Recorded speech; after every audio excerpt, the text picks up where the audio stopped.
Cheguei,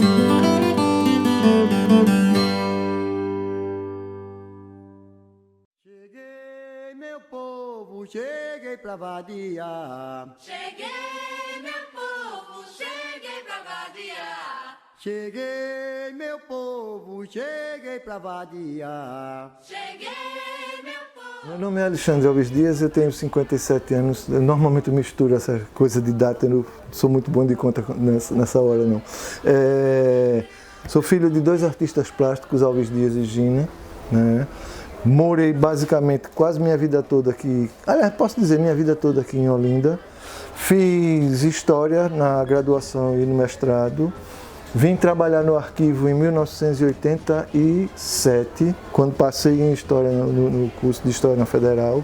E desde então eu estou aqui. No arquivo eu mexo com o arquivo fotográfico e também com o material que a gente trouxe de Portugal do Projeto Resgate, documentação manuscrita, né? Que eu estou sempre procurando coisas sobre Olinda, separo esse material. Se eu não me engano é 76 que Germano é eleito, o governo começa em 76 até 82, que eram 6 anos de governo, que na época ainda o prefeito ficava 6 anos. Germano é o primeiro prefeito de oposição eleito no Brasil, né? E fora esse fato, ele queria dar a Olinda o título de Patrimônio da Humanidade. E para conseguir isso, ele reúne uma equipe espetacular, cria uma fundação na cidade, a Fundação Centro de Preservação do Sítio Histórico de Olinda. Ela tem autonomia, era quase como se fosse uma prefeitura dentro da prefeitura, uma subprefeitura, só para o sítio histórico. E dentro do processo da fundação, o que é que eles vão fazer? Eles vão restaurar a cidade. Tanto é que quando Germano se elege, Olinda era um grande canteiro de obras. Você tem restauração na Igreja de São Sebastião, você tem restauração nos Passos, você tem o Palácio do Governador sendo restaurado, a Igreja do Amparo, vários monumentos, né? Que vão sendo o que estavam precisando de uma manutenção ou de uma restauração mais séria. E por conta dessas restaurações, surge a necessidade de conhecer a história desses monumentos. E por conta disso, vai surgir uma área, um departamento de história que vai dar origem ao Arquivo Público Estadual, Municipal de Olinda, o Antonino Guimarães. E aí o que é que acontece? Essa necessidade dessa documentação vai fazer com que dessas informações históricas, vai fazer com que se procure onde está a documentação de Olinda. E ela é encontrada nos fundos do palácio, numa casinha que tem lá. A gente tem até o registro fotográfico do pessoal entrando para tirar as coisas. E era uma loucura. Você vai ter lá dentro carcaça de carro, resto de máquina de escrever, coisas que não tinham nada a ver com documentação. O telhado da casa tinha caído. Documentos levaram chuva, viraram verdadeiros tijolos e se perderam. E por conta dessas demandas todas, a Fundação vai ter um registro de tudo que está fazendo, registro escrito e fotográfico. E de desenho também. Existem plantas fantásticas que foram feitas para os projetos que foram executados. E tem uma outra coisa que eu gosto de observar também, que tem a ver com... É como se fosse um gráfico que eu uso para ver os momentos de Olinda. Então você vai ter aquela hora que o Olinda vai acender, vai ser importantíssima. Tanto é que se você pega a história do Brasil, de 1500 até, vamos dizer, de 537 até mais ou menos 1690, 1700, a maior parte dessa história é contada aqui em Olinda. Mesmo com a criação, por exemplo, de Salvador, para ser a capital, quando você tem o governo geral, o governador geral está aqui. Você tem relatos em documento, eu já cheguei a ver documentos em que o governador-geral está aqui em Olinda, e tem um livro importantíssimo chamado Diálogos da Grandeza do Brasil, que conta que o governador está aqui, né? Então, Olinda tem esses autos, aí vai ter o momento da Guerra dos Mascates, em que Olinda cai em desgraça, não só do ponto de vista econômico, mas também do político. O eixo econômico se desloca para Recife por conta da invasão holandesa, do Recife ter crescido. A população de Olinda se queixa direto porque a estrutura de governo devia estar toda aqui e o único que fica aqui é o bispo, né? Aí você vai ter 1817, você vai ter 1824. E Olinda vai estar lá embaixo e vai voltar a subir, por exemplo, quando vem para cá a Faculdade de Direito. Vai dar movimento à cidade. A cidade estava praticamente morta. Vai dar movimento à cidade, você vai ter os estudantes circulando. Né? Era essa faculdade de Direito, Ela funcionou inicialmente no Mosteiro de São Bento. Depois ela vem para o prédio do Palácio dos Governadores, que não estava sendo utilizado. E depois é decidido que ela vai para o Recife. Sou estrela do mar, eu vivo a navegar. Na ilusão do horizonte, sou eu a estrela mais linda que há. Na década de 50, Zé Cláudio vem para cá, para Olinda, com um grupo de artistas, porque era uma cidade praticamente morta, sossegadíssima, né? Começa um movimento aqui de produção de arte. E essa coisa da tranquilidade de Olinda, uma cidade quase monástica, quase morta, vai fazer com que muita gente venha para cá produzir. E de 60 para frente, Olinda vai ter uma efervescência cultural, você vai ter milhares de galerias aqui, milhares é um exagero, mas centenas, dezenas de galerias na cidade. Então, Olinda explode nesse momento e é o momento que vai ser favorável aos anos 80, em que Germano consegue, junto com Aloysio Magalhães e junto com esse grupo que pensou, dar a Olinda o título de Patrimônio da Humanidade.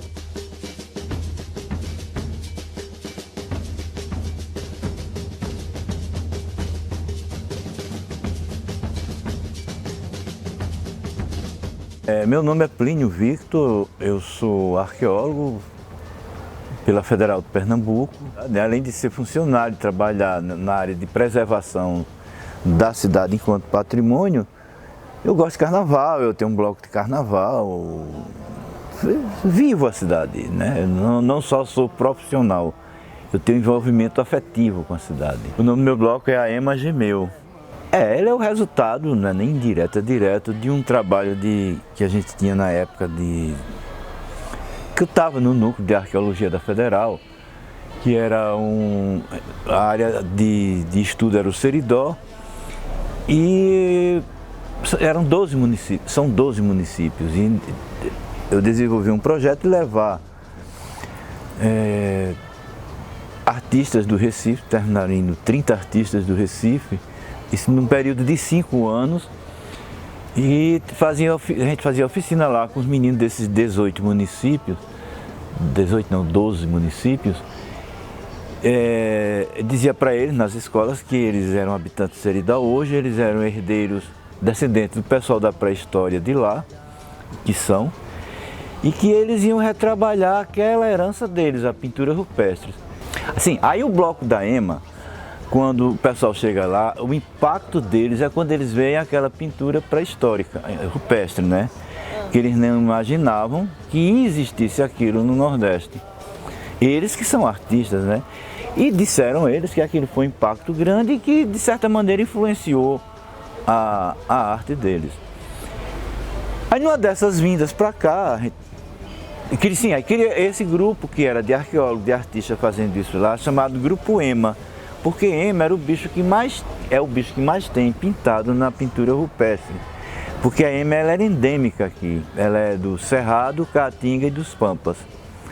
Tem região do Nordeste que ainda tem EMA. Aí era o Grupo EMA, se intitulou o Grupo EMA. E chegou aqui na véspera de Carnaval, voltando de lá todo naquela euforia, no ano 97. 15 dias antes do Carnaval, mais ou menos quando o Chico Sainz morreu, naquele momento. Aí a gente resolveu transformar o Grupo EMA numa troça, a EMA Gemeu. E o interessante é que cada artista pintou um estandarte, porque a gente usava papel craft lá para fazer os painéis com o menino, esses pigmentos de xadrez e cola, e cada artista fez um estandarte de papel.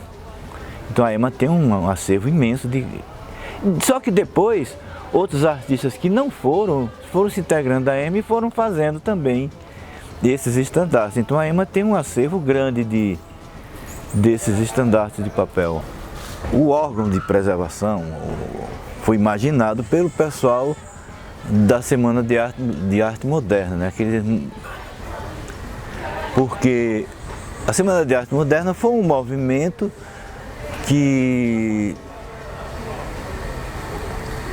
eles achavam que a arte no Brasil era muito conservadora, era muito em cima do que era arte para a Europa e que tinha chegado o momento de se fazer arte brasileira, era mais ou menos isso, né? Foi um manifesto e teve aquelas tal.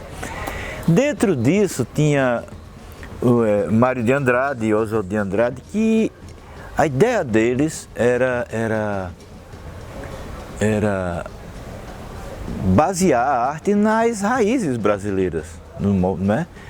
Então surgiu daí a ideia de se criar um órgão que preservasse esse patrimônio, essa herança brasileira, que era a mistura de índio, de negro, de português. E foi criado em 1937, era no governo Vargas, quer dizer, um pouco mais de 10 anos depois, que foi criado esse órgão de preservação que era o Serviço do Patrimônio Histórico e Artístico Nacional. Nesse momento de criação do IPHAN, que vamos tombar, então eles começaram a tombar o que era considerado grandes obras, as grandes igrejas, os palácios,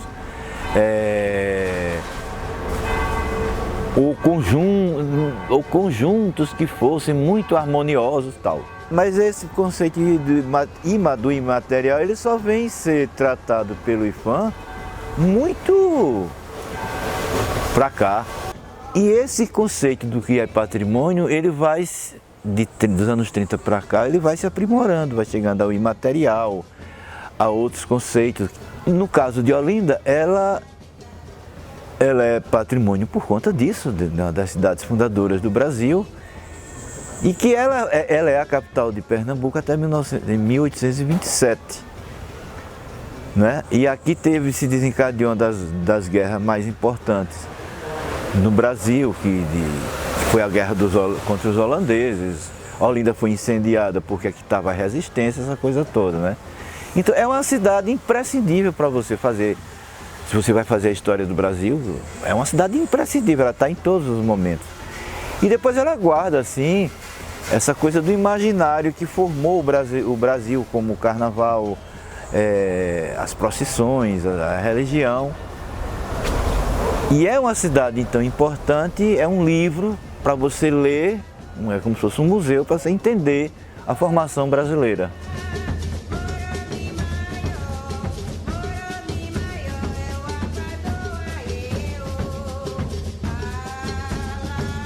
Aparentemente, a olhos nus, não existiria ou não existe, vamos dizer, essa presença indígena, existe do negro. Pelo seguinte, primeiro o biotipo do negro ele é muito mais diferente do branco do que o índio é. E o índio, ele foi a violência contra a herança indígena foi mais do que o extermínio físico, ele foi deliberadamente apagada, não é? Porque eles eram donos da terra. Então, por exemplo, se você chega aqui, todos os morros da cidade, hoje a gente já sabe, dessa região litorânea, em cima de todo morro tem aldeia pré-histórica. Então, onde está a Casa Amarela, onde está o Alto do Serapião, onde está, vamos dizer, todos esses morros, todos estão assentados em cima de aldeias pré-históricas, que não tiveram tempo de ser escavadas. Durante muitos séculos para cá, vinha nessas caravelas, vinha homem só. Aí tinha que a guerra contra os índios tá em tal lugar, ia homens, né? Ia homens, ia varrendo aqueles índios e ocupando aquela terra. E eles entre si não reproduziam, tinha que ter mulher. Só que não vinha mulher branca para cá, não vinha mulheres da Europa. E como era resolvido? Com as índias que estavam lá. Eles matavam os homens e sobravam as índias, e as índias eram compulsoriamente feitas mulheres esposas deles, né? E a partir dali tinha reprodução. O colégio jesuíta, vários conventos, eles tinham, os frades, eles tinham, essas ordens religiosas, eles tinham como missão cristianizar esses povos que estavam aqui. porque era proibido escravizar o índio. Oficialmente era proibido, isso não quer dizer que não tivesse. Mas tinha um reconhecimento de que eles eram o dono dessa terra, desse país, como eles diziam, e eles tinham que ser cristianizados. Ao ser cristianizados, eles rejeitavam toda a cultura deles, né? Guadalupe merecia uma investigação muito profunda pelo seguinte, porque a igreja de Guadalupe,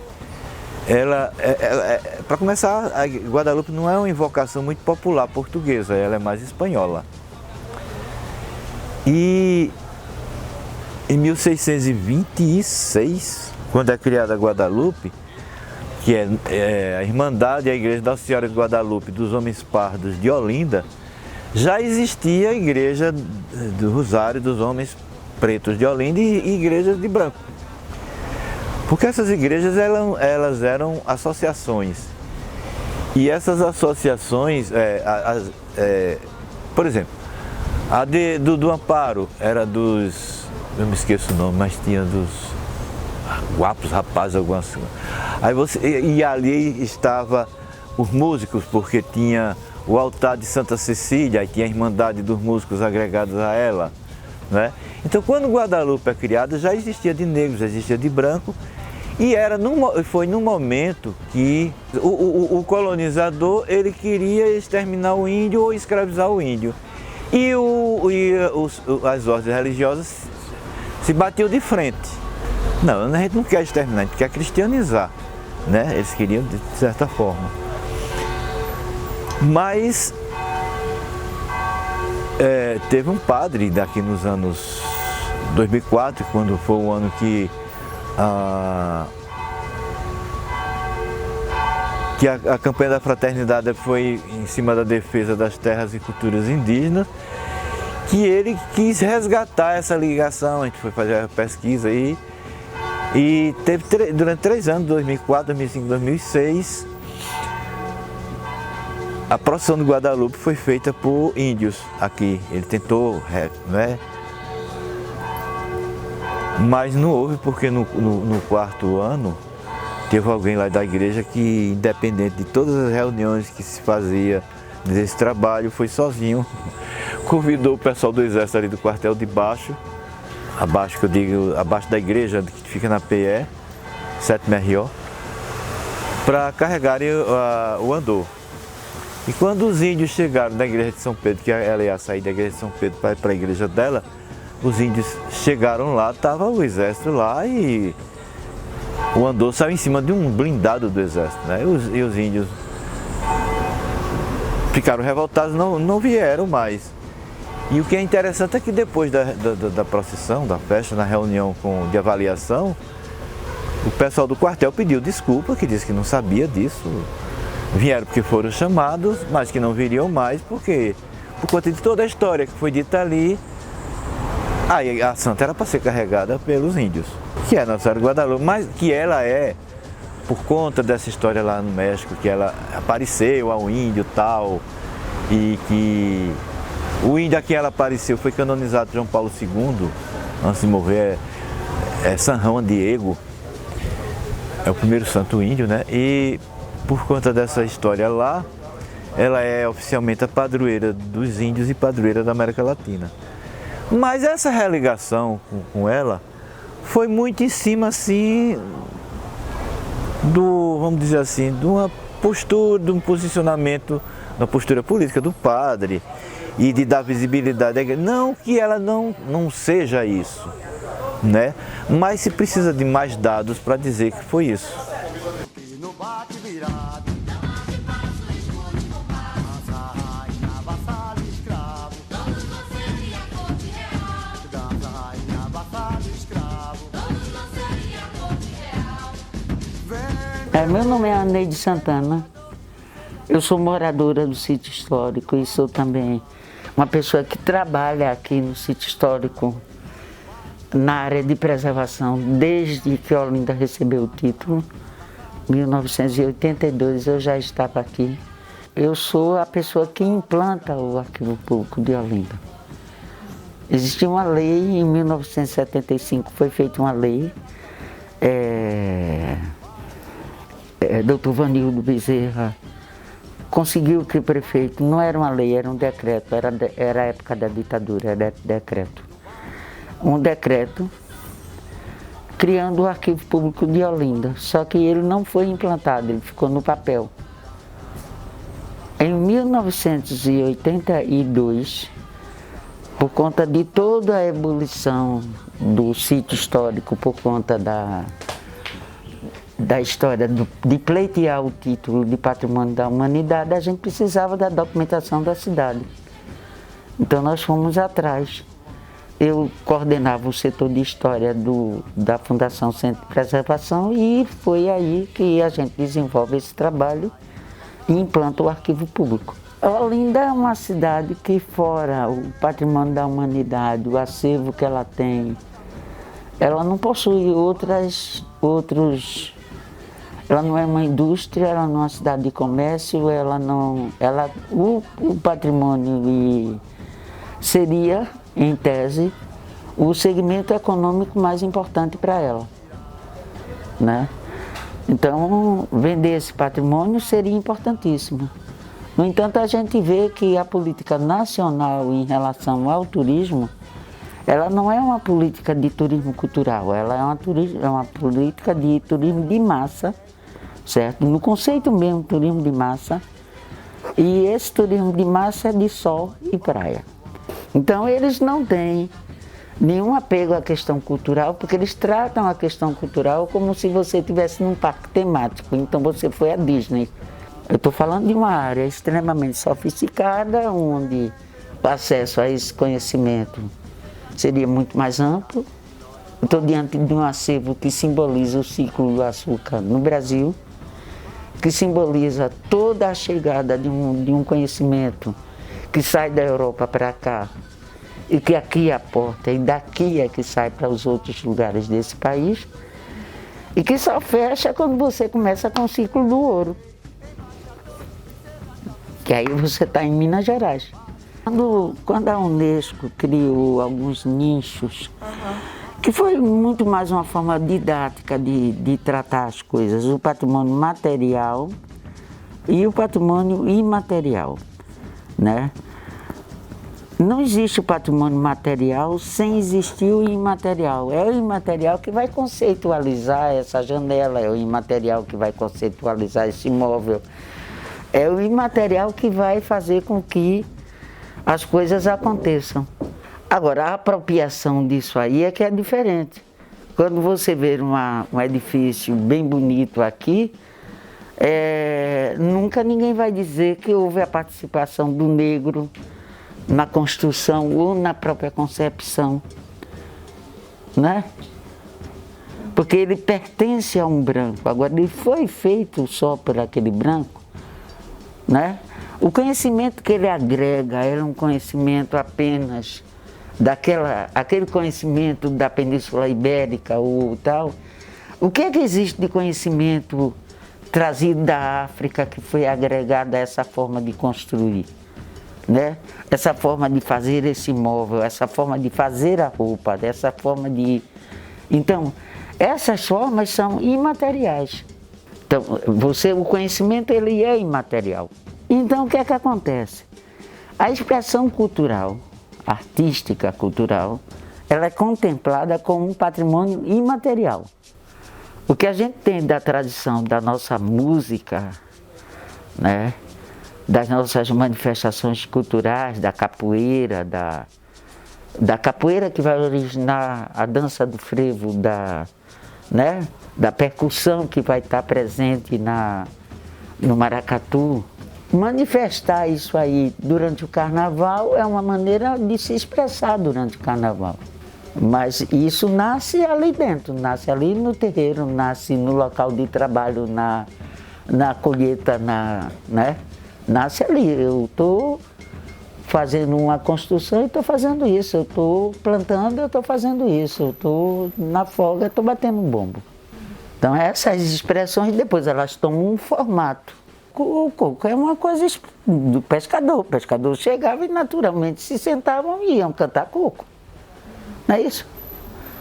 Não está com pretensão nenhuma de ir para palco nem para nada. Eles têm aquilo é rotina. Esse patrimônio material e esse patrimônio imaterial, ele está inteiramente ligado, arraigado ao sítio histórico de Olinda, a Olinda, né? Como estará em outros cantos que ele se manifeste, exatamente porque você tem uma junção, você tem um cenário, você tem um ambiente onde isso pode acontecer. É diferente de você armar um palco e chamar as pessoas para se apresentar. O carnaval, ele está ligado a gente que vem de religião cristã, ele é calendário cristão, né? Ele é como a gente diz, ele é uma pausa para a festa da carne, né? Carnaval. E a ideia é exatamente essa, é a hora da liberdade, é a hora que você libera, porque quarta-feira de cinzas vai começar a quaresma e daí por diante você vai guardar. Então o carnaval é para isso, né? O carnaval de Olinda para mim era uma história de pitombeiro e elefante, né? Quando eu venho para Olinda mesmo, que eu passo a vivenciar, eu já estou... Eu brincava o carnaval no Recife. Eu estou no grupo que fundou o Nós Sofre, Mas Nós Goza. Nós Sofre, Mas Nós Goza está na mesma época em que você tem, né? Eu acho é pouco, Siri na Lata e etc, não é isso? Eu me engajo muito mais em Olinda, nesse carnaval, que é um carnaval voltado à questão mais política, né? Eu acho é pouco. Tu te lembra a questão do eu acho é pouco, né? Eu acho é pouco, Nós Sofre, Mas Nós Goza, que é Recife, Siri na Lata, né? E todos são blocos chamados blocos alternativos e são blocos corporativos, é jornalista, é arquiteto, é economista, não é isso, são blocos segmentados, né?